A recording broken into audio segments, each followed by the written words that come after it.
Bayangin lu baru pindah rumah, rumah gede, klasik, tapi kayaknya terlalu sepi, terlalu sunyi, dan lebih anehnya lagi, semua tetangganya bersikap nggak biasa. Ini bukan sekedar cerita pindahan rumah biasa, bro. Ini kisah Goosebump. Selamat datang di rumah mati.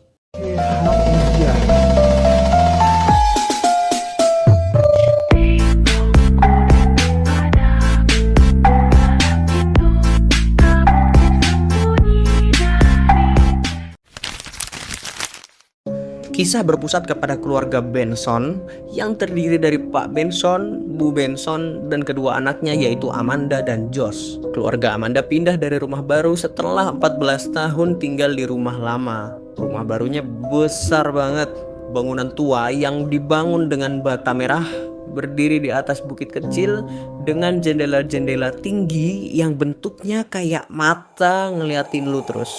Rumah ini dikasih secara cuma-cuma sama paman jauh mereka, yang mana nggak seorang pun dari keluarga Pak Benson tadi tahu sama si om ini. Dan rumah ini dititipkan kepada agen properti bernama Mr. Dawes. Kedengarannya sih hoki ya, tapi tunggu dulu. Saat pertama kali ngeliat rumah itu, Amanda ngeliat sesuatu. Di jendela lantai atas ada bayangan anak kecil. Padahal rumah ini udah kosong lama. Lu pasti mikir, paling cuman bayangan pohon. Tapi percaya sama gua, itu bukan bayangan pohon. Amanda ngerasain bulu kuduknya berdiri, dan itu baru hari pertama.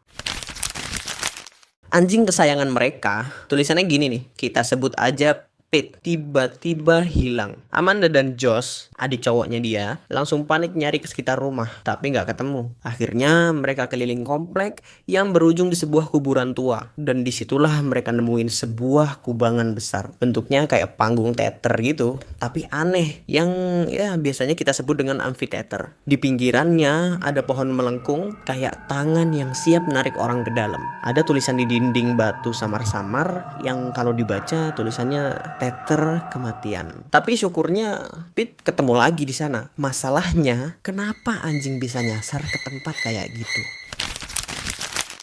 Hari-hari berikutnya keanehan makin menjadi-jadi. Pete, si anjing tadi, terus menggonggong tanpa alasan. Apalagi kalau udah ketemu sama Mr. Dawes ataupun warga kompleks sekitar rumah baru Amanda. Amanda juga beberapa kali ngeliat penampakan bayangan di lorong rumah. Pernah suatu ketika, Amanda lagi naik ke lantai 2 rumahnya. Di ujung tangga dia ngeliat anak kecil perempuan berambut pendek, kecil seumuran si Amanda ya, 12 tahun mungkin ya. Dan kelihatan sambil senyum, senyumannya dingin, datar, dan pastinya menyeramkan. Amanda pun kaget, ngelapor ke orang tuanya, tapi nggak seorang pun percaya sama apa yang diomongin. Banyak kejadian lain yang menyeramkan, kayak pintu yang kebuka sendiri, gorden yang bergerak-gerak, padahal nggak ada angin, dan suara langkah kaki di atas, padahal semua orang lagi ngumpul di ruang bawah. Keluarga mulai merasa nggak nyaman, tapi mereka terlalu sibuk dengan pindahan. Suatu sore, Amanda, Josh, dan si anjingnya ini yang bernama Pete mencoba buat keliling komplek buat nyari suasana baru. Di tengah jalan mereka ketemu sama segerombolan anak-anak komplek yang kelihatannya seumuran sama mereka. Satu persatu di antara mereka pun mulai berkenalan. Di situ ada Ray, Karen, Jerry, George, sama beberapa anak lain. Dan lagi-lagi si Pete gak berhenti-hentinya menggonggong. Beberapa saat kemudian, Amanda gak asing nih sama muka-muka mereka. Pada akhirnya Amanda sadar kalau muka si Ray dan Karen sama persis dengan dua anak yang dia lihat di jendela dan lorong rumah barunya. Walaupun begitu, Amanda tetap mencoba berbaik sangka sama mereka semua. Setelah perkenalan singkat, tiba-tiba suasananya menjadi mencekam. Segerombolan anak tadi tiba-tiba membuat lingkaran di mana si Amanda, Josh, dan Pete ada di tengah-tengah mereka. Beberapa anak memegang tongkat baseball yang bikin hati mereka semakin deg-degan. Tapi semua itu gak lama, soalnya datanglah Mr. Dawes yang tiba-tiba muncul entah dari mana dan nanyain mereka mau kemana. Dan dijawablah sama salah satu anak kalau mereka mau main baseball di lapangan. Dan sebelum mereka berangkat ke lapangan, ada satu kalimat mereka yang bikin Amanda merinding. Salah satu anak bilang, "Kami semua pernah tinggal di rumahmu." Dan mereka semua ngelihat ke arah Amanda, senyum, Senyum mereka bukan senyum anak normal. Satu malam, Pete hilang lagi. Amanda udah nyari ke seluruh sudut rumah tapi nggak ketemu. Orang tua mereka juga sedang sibuk. Walau lagi capek-capeknya beberes rumah, mereka harus memenuhi undangan tetangga mereka buat pesta malam itu juga. Dan ya, mereka nggak bakal nolak. Karena mau menjaga tali silaturahmi agar tidak terputus. Dan otomatis dengan masalahnya si Pete yang menghilang, mereka nggak peduli sama sekali. Amanda pun memutuskan buat tidur malam itu dan bakal nyari Pete besok paginya. Dan tiba-tiba ada yang mengendap-endap masuk kamar Amanda. Amanda udah mulai merinding tuh di situ. Taunya ada Josh yang minta bikin Indomie. Canda. Si Josh datang ke kamar Amanda sambil bawa senter. Dia bilang kalau dia punya ide bakal kemana dapat nemuin si Pete yang hilang itu. Yaitu di kuburan tua. Karena saat awal-awal mereka baru datang, Pete juga pernah hilang dan ketemu di kuburan tua. Di tengah jalan mereka merasa nih, kayaknya ada yang ngikutin deh. Setelah dicari-cari ternyata ada Ray, salah satu anak komplek yang main dengan mereka di sore kemarin. Ray dengan wajah dingin bilang, kamu gak boleh kesana, tanpa nyebutin alasan yang jelas. Walaupun begitu mereka tetap gas terus pokoknya. Gimana caranya mereka harus nemu Pete malam itu juga.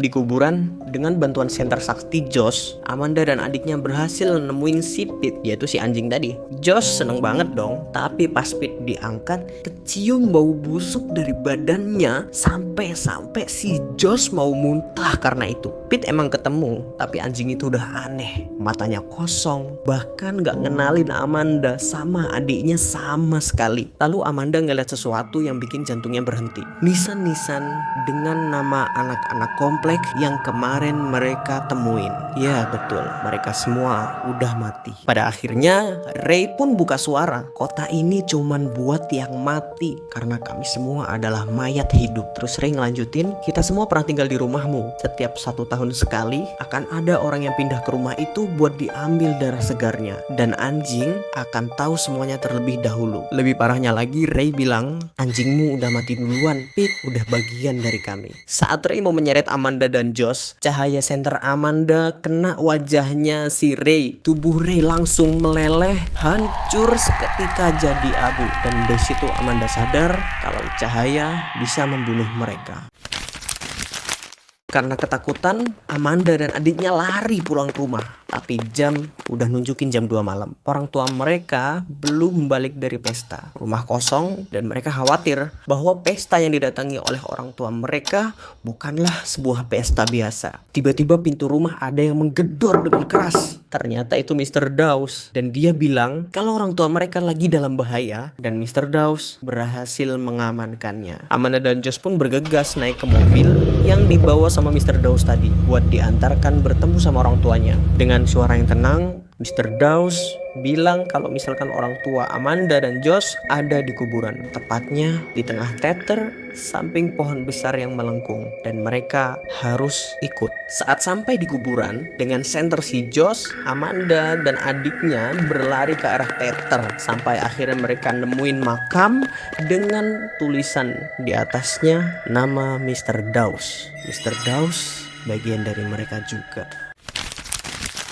Malam itu berubah menjadi mimpi buruk. Amanda, Josh, dan Dawes palsu saling berhadapan. Senter Amanda tiba-tiba mati tepat saat Mr. Dawes memaksa mereka ikut turun ke teter kematian. Josh pun dengan kesal melempar senter tadi yang mana tepat kena kepala si Mr. Dawes. Kulit di dahinya pun langsung rontok sampai hanya kelihatan tulangnya saja. Saat Mr. Dawes lengah, Amanda dan Josh melarikan diri, bersembunyi di balik akar-akar pohon yang besar. Di situ mereka melihat bayangan-bayangan hitam yang berdatangan dengan jumlah tidak sedikit, mulai memenuhi tempat duduk khusus penonton teater tadi. Orang tua mereka dalam keadaan setengah pingsan, terikat tali dengan kondisi badan saling berhadapan dan berada tepat di tengah-tengah teater kematian. Amanda cuma punya satu ide gila, robohin pohon melengkung di dekat teater kematian, karena mereka ingat bahwa seluruh kota ini sengaja dibuat gelap karena para mayat hidup tak sanggup kalau misalkan berada di tempat yang bercahaya. Dan kebetulan cahaya matahari pagi yang lembut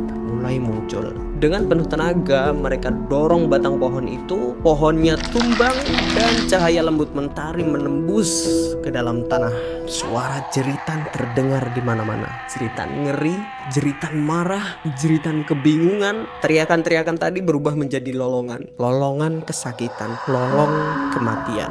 Orang-orang amfiteater itu, mayat-mayat hidup tadi, terjebak oleh cahaya keemasan. Mereka berdesak-desakan, saling injak-menginjak, menjerit histeris, dorong-mendorong, berusaha lari menuju tempat yang terlindung bayang-bayang. Tapi terlambat. Amanda terbelalak ngeri dengan mulut terbuka ketika ia melihat kulit mereka mulai terkelupas sedikit demi sedikit dari tulang-tulangnya. Hancur menjadi bubuk dan jatuh berhamburan ke tanah. Baju mereka pun ikut hancur. Suara jeritan masih terdengar terus sementara tubuh mereka hancur berantakan. Kulit meleleh, tulang belulang rontok ke tanah. Josh dan Amanda menutup telinga mereka rapat-rapat karena tak sanggup mendengar jeritan-jeritan ngeri. Mereka membuang muka karena tak sanggup melihat seluruh isi kota panik ketakutan rontok menjadi debu dan dihancurkan oleh sinar matahari yang cerah dan hangat. Ketika mereka menoleh kembali, suara teriakan sudah berhenti. Mereka semua sudah lenyap. Daus juga meleleh, lenyap jadi abu hitam. Dan pada akhirnya, Amanda berhasil menyelamatkan orang tuanya. Mereka buru-buru berkemas barang dan pergi. Rumah itu gak mungkin bisa ditinggalin lagi. Tapi sebelum mereka pergi, sebuah mobil berhenti di depan rumah. Keluarga baru turun dari mobil membawa koper, senyum lebar.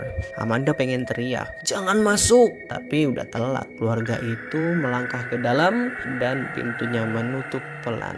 Dan cerita berakhir di situ.